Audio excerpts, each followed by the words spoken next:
Good morning, welcome back to Auto Anatomy. My name is Sean. You'll notice that we're in a little bit different location today because I flew in today to Memphis to help my dad on one of the very first project cars on our channel, his 1965 Ford Ranchero. Now, if you remember this car, this is one we picked up in Greeley, Colorado, and it was our first road trip across the country on Route 66. It was an absolute riot, and he's been enjoying driving the car. It's got a ton of upgrades since then, like power brakes and air conditioning, but over the last, several months, he's noticed it's had a tick in the engine somewhere about here, and it kind of has sidelined the car, so hasn't driven it in a while. So today we're going to do a little diagnostics. I suspect that maybe a cam lobe has gone down or a lifter's gone bad. Regardless, we're going to pull the top end of the engine apart, put a new cam, new lifters, timing chain, get it all tuned up and back on the road. If you like seeing this kind of content, take just a moment and hit that subscribe button and click on the bell to be notified when new videos come out. All right, let's dive in and see what this thing sounds like. Dead battery. Man. Hi, Maddie. Hello.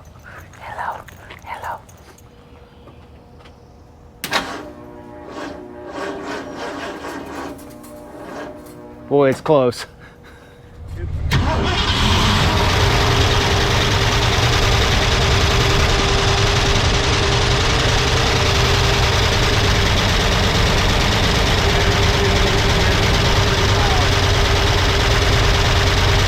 We're going to be installing on the car. Dad picked up an Edelbrock cam and lifter kit. It's a part number 2122. Should just be a mild street cam.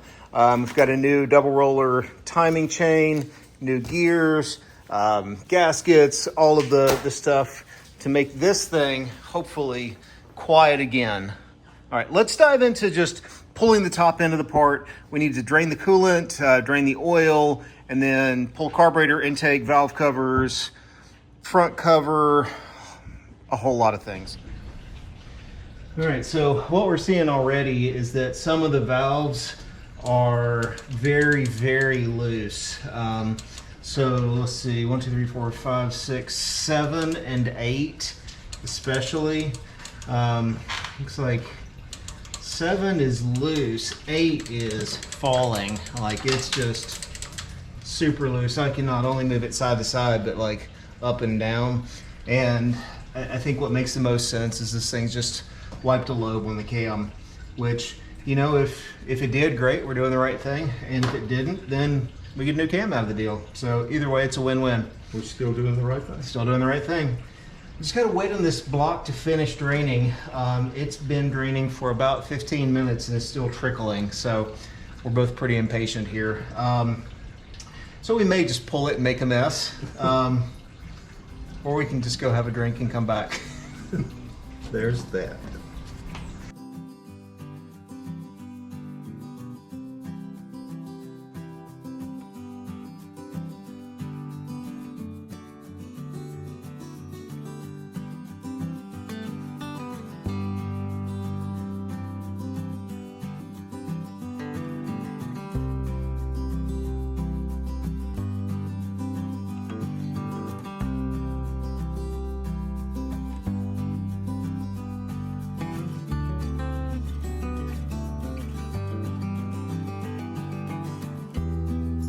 Well, now we can probably rotate the fan. Yeah, a little bit more. There we go. Now we've got room. Yeah, all the bolts are out. There she goes, like that. Came up easier than I thought it would, to be honest.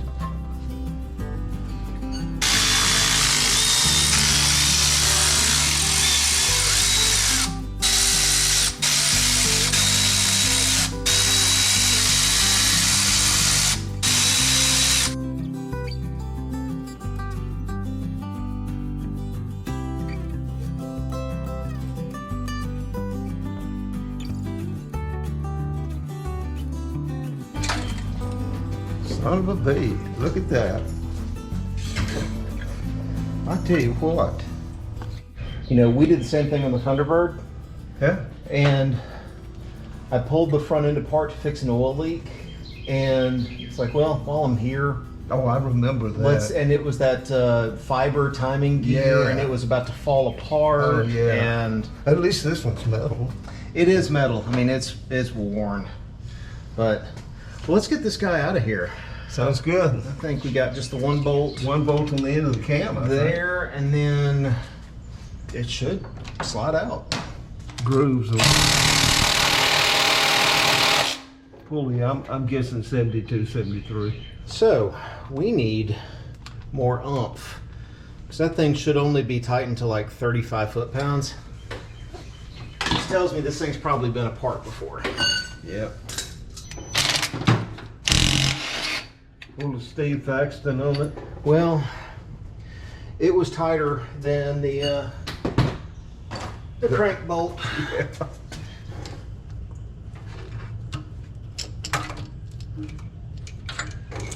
And that's not. How are the teeth? Teeth look okay. Yeah, I mean, it looks okay. It just looks like it's stretched. Yeah. So that's not bad. No.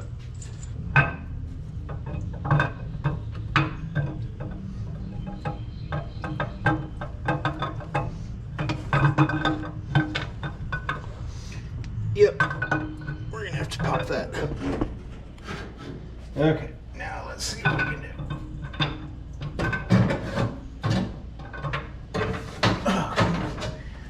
It's the last journal.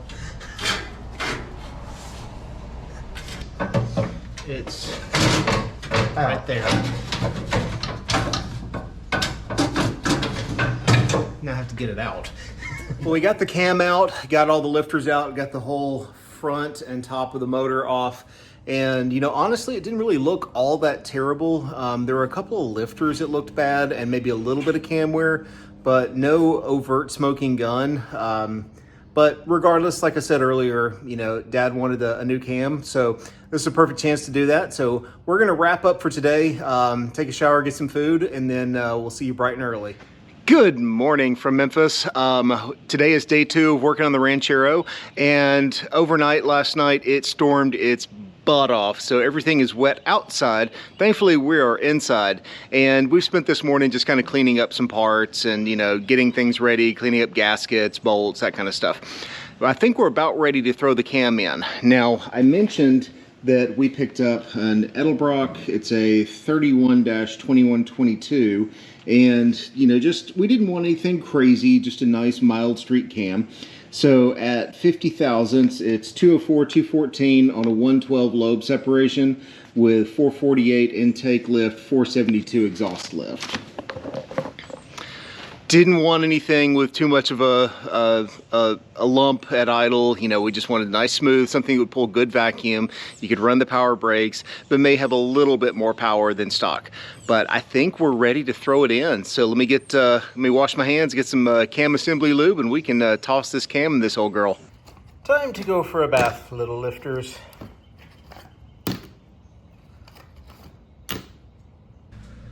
Okay, let's see if we can maneuver this girl back in place.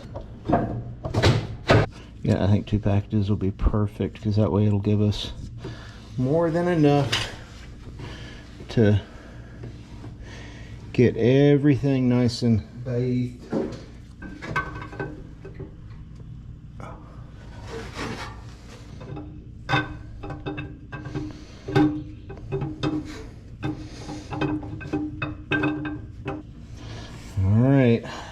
The last hoorah. All right, got the timing set on. Had a little bit of a burr on the crank gear. We had to just take a file and slightly take that burr off, but otherwise everything slid in. Well, you know what we didn't do? What? Put the cam retainer in. All right, we're gonna take this back apart and put the cam retainer bolts in. Boy, that isn't much. Well, check by it and then make sure I got it right. No, I'm sure. That looks like 10. Okay, now let's throw the timing set back in.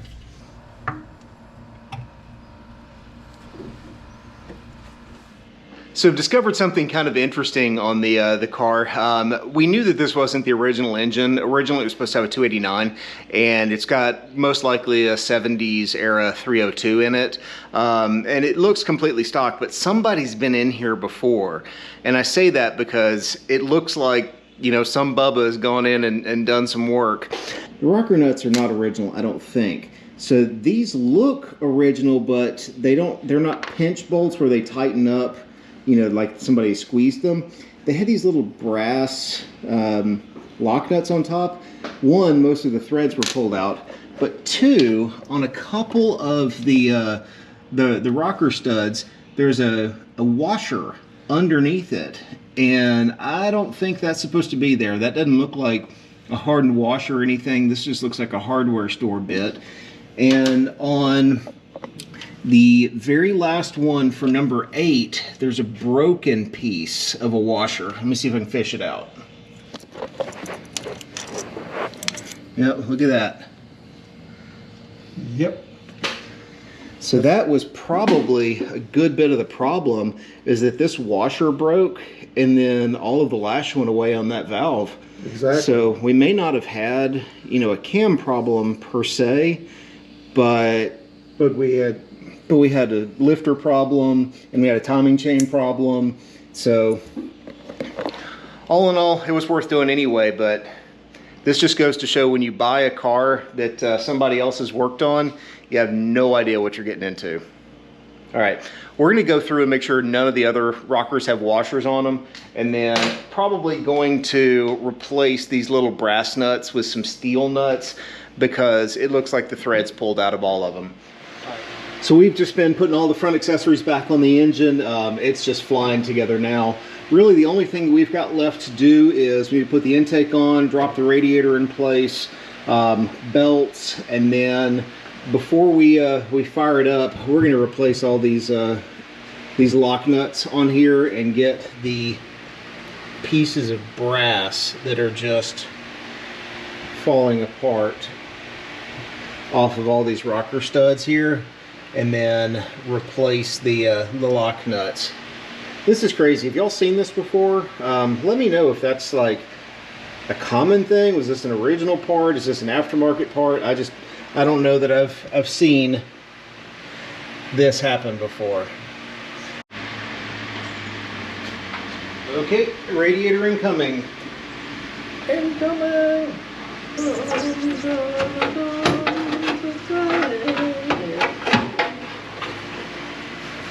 Okay, that is roughly where it needs to be. So we've been killing ourselves for the last couple of days trying to get this cam changed out on the not a Corvair. All right, so we've been killing ourselves for the last couple of days trying to get the cam changed out on the Ranchero. I think we've got everything all buttoned up. It's got coolant in it.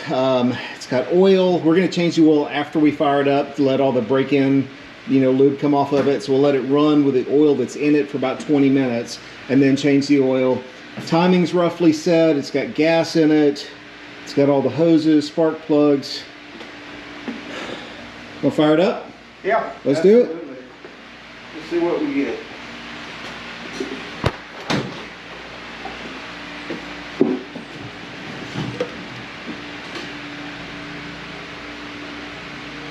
Oh, hang on. Let me hook the... There you go.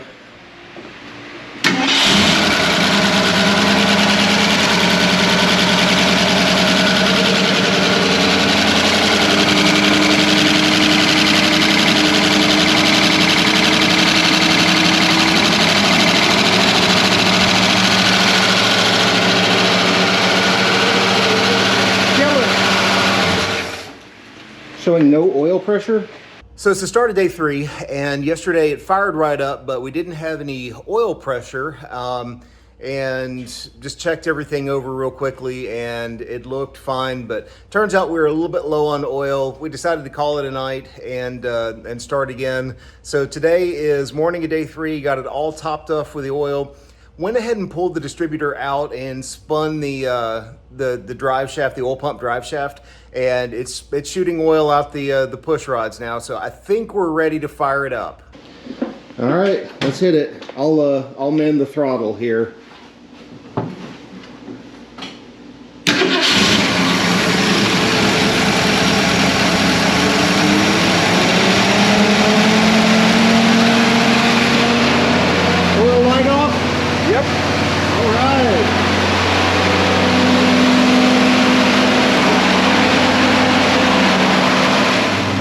So it sounds good. We're gonna let it run at 2,000 for about 20 minutes, break the cam in, and then we'll drop it back down, check the timing, do all of that stuff, and then go take it for a drive.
You like it? I like it.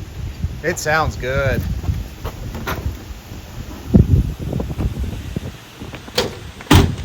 Feels good too.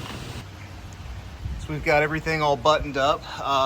One problem that Dad was having on the car before is that he put an aluminum crank pulley on it and it was just too underdriven. So with the right size pulley on it, car doesn't overheat anymore. We'd like to put the fan shroud back on, but you know, with this thick radiator, it's awfully hard to get it to fit. So we may have to piece that thing together. It needs some cleaning up a little bit, but pretty much we are done. You can see there is a little bit of a leak down there just from the oil pan bolt, but all in all, not too bad. A quick update on the Cadillac. Dad put a Quadrajet on it, and it's definitely better than the Edelbrock that was on it.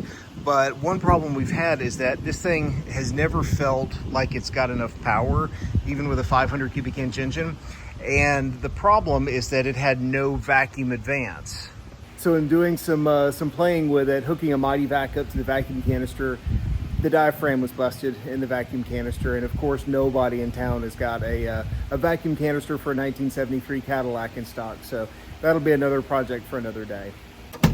But I do love the way that this car sounds, and it just fires up so nice and easy.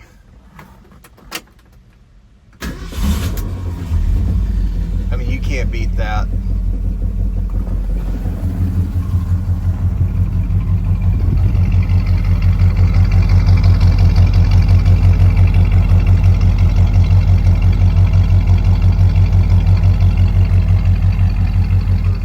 So we got the car back together. Overall, could not be happier with the way that the engine sounds. It runs good, it's got good power, it's nice and quiet again. We do still have some issues to deal with. It looks like the oil pan bolt is leaking a little bit, and you try and tighten it, it's pretty stripped. So we're either gonna put a new oil pan on it at some point, or just try and do a repair kit and just like helicoil the pan. But that's a project for another day. But that's going to wrap up this video. Thank you so much for watching. Take care of yourselves. God bless. We'll see you soon.